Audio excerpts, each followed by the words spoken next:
los significantes, las palabras, ¿no? Democracia, pueblo, son campos de batalla, son terrenos en los que el conjunto de fuerzas sociales, ¿no?, está interviniendo para poder fijar su propia significación.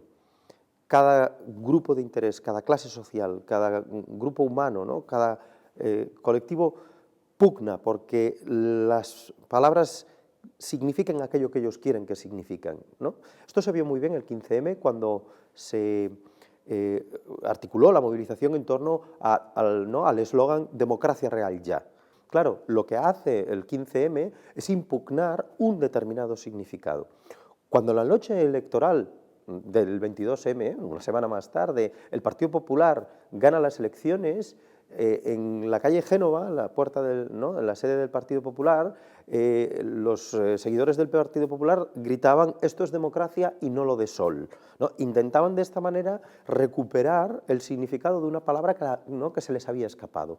Es decir, la gente en las calles desde el 15M va a empezar a poner en marcha un trabajo de significación colectiva para arrebatar el significado democracia a unas élites que lo tenían secuestrado en su propia significación.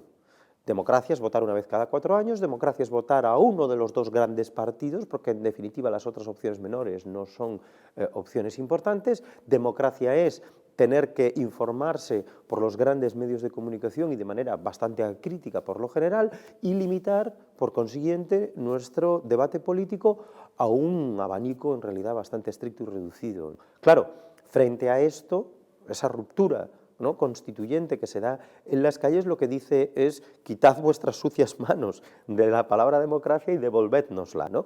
Y esto en realidad ha sido el gran logro de los últimos años. Es decir, que hoy en día, si nosotros escuchamos hablar de democracia, sabemos que el régimen político en el que estamos guarda una relación conflictiva con esta palabra.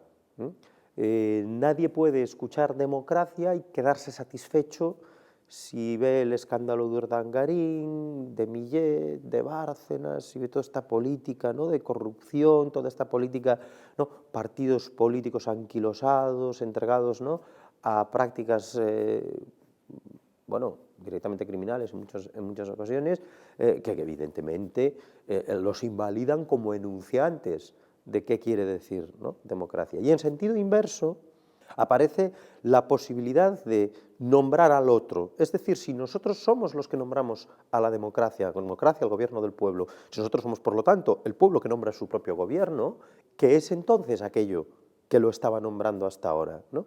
Y aquí se da un salto nuevo, que es cuando aparece un significante que realmente consigue establecer muy clara la línea divisoria, ¿no? Cuando aparece el significante casta, queda perfectamente determinado el campo de juego. A un lado está la casta y al otro lado está la democracia. Y eso son dos elementos que no se pueden mezclar, son dos elementos que se rechazan mutuamente. Dicho de otro modo, la palabra democracia operaba como una especie de disfraz de algo que había atrás. Era un telón que había que arrancar, que había que, ¿no?, quitar del medio para poder ver la casta que se estaba protegiendo y encubriendo, ¿no?, todos sus tejemanejes, ¿no?, detrás justamente de algo que a todos nos gusta y de algo que todos sentíamos como nuestro, ¿no? En los años 80 se produce una ruptura, un punto de inflexión, ¿no?, un cambio de sentido, y se inicia una reacción conservadora a todo lo que había sido el progreso de los años, ¿no?, de las décadas anteriores, de los 60 y 70, ¿no? A partir de los años 80, lo que se instala en nuestra cabeza como sentido común es la mercantilización del mundo. Es la idea de que el mercado dispone de la capacidad de resolver todos los problemas. Claro, a partir de aquí, es decir, cuando esto se hace sentido común, lo que nos encontramos es que poder criticar, es decir, poder articular palabras, discursos con los que cuestionar los planteamientos económicos, es atentar el sentido común, ¿no? Y de hecho, lo que acaba sucediendo es que incluso si alguien dice, pero es que, oiga, el mercado, ¿no?, está poniendo problemas, está generando problemas de de redistribución, ¿no? Es decir, pues yo qué sé, hay 2 millones de pisos vacíos y 300 y pico mil familias en la calle, ¿no? Es decir, ¿dónde está aquí la oferta y la demanda? ¿Cómo hacemos aquí para esto? Y la respuesta de ese sentido común que se ha instalado en las cabezas es que todavía no hay suficiente liberalización, es que todavía no hay suficiente mercado, es que tenemos un mercado todavía demasiado regulado y nos hemos instalado en el sentido común de otros, ¿no? Es decir, un sentido común, un supuesto sentido común que lee que hay un axioma que no se puede tocar, que es el mercado el que debe distribuir. Y esto empieza a colonizar el mundo de la vida. Es decir, si el mercado, en el sentido de los pensadores de la economía clásica, se había limitado a la esfera de las actividades económicas, a partir de ahora lo invade todo. Invade la sanidad, invade la educación, invade cualquier aspecto de la vida.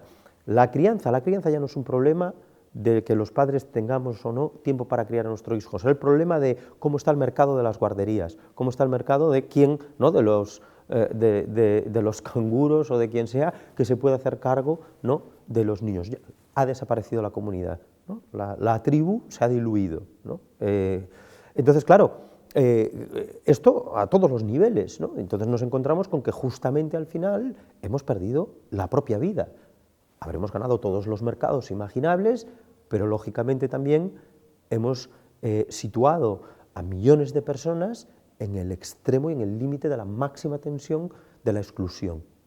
¿Por qué? Básicamente porque ese mercado no es una maquinaria perfecta de redistribución de recursos, sino que es una maquinaria perfecta de extracción de recursos de la gran mayoría para atribuirlos a una minoría determinada. Y cuando lo que se observa en la economía de una sociedad es un incremento de las desigualdades sin precedentes históricos, lo que aquí está sucediendo es que unos determinados grupos están extorsionando al resto de la sociedad. Y este sí es el sentido común, ¿no? Este es el sentido común del resto de la sociedad. En los últimos años se ha producido un cambio muy profundo, no solo aquí, sino a escala global. Las revoluciones árabes, Occupy Wall Street, el Parque Gezi en Turquía, Yo soy 132 en México, ahora recientemente en Hong Kong. Es decir, estamos viviendo una ola global de movilizaciones, estamos viviendo un proceso histórico en el que el propio capitalismo muestra unos síntomas de agotamiento como no había demostrado hasta hace poco. Yo creo que esta ruptura ha venido para quedarse, es decir, que hay un nuevo sentido común emergente, aparece una nueva capacidad para nombrar las cosas, que ya no sea una crisis, que sea una estafa, que ya no sea una democracia, que esto sea una cleptocracia, un régimen corrupto, un régimen en manos de una casta, que estas formas de hablar sean consistentes en el espacio público, es porque realmente lo que se está operando es ese cambio profundo de sentido común. Una vez pasada esta fase, nos encontramos en un terreno muy confuso.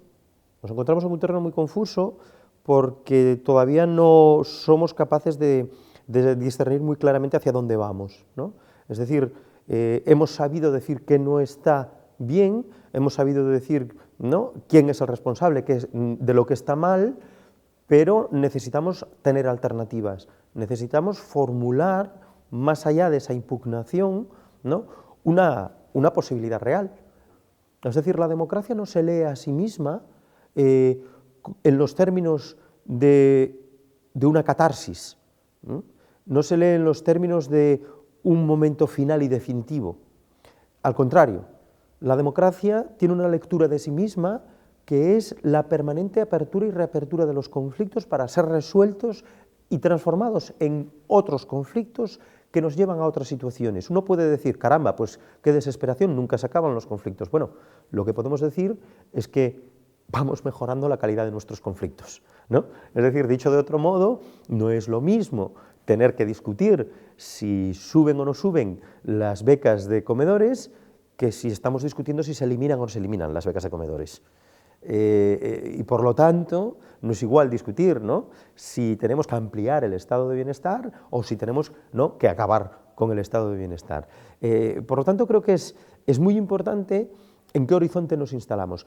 Esto choca, sin embargo, de lleno con un problema que es muy complejo y que es urgente resolver. Es decir, La gente en estos momentos que más estamos padeciendo la crisis, no podemos esperar.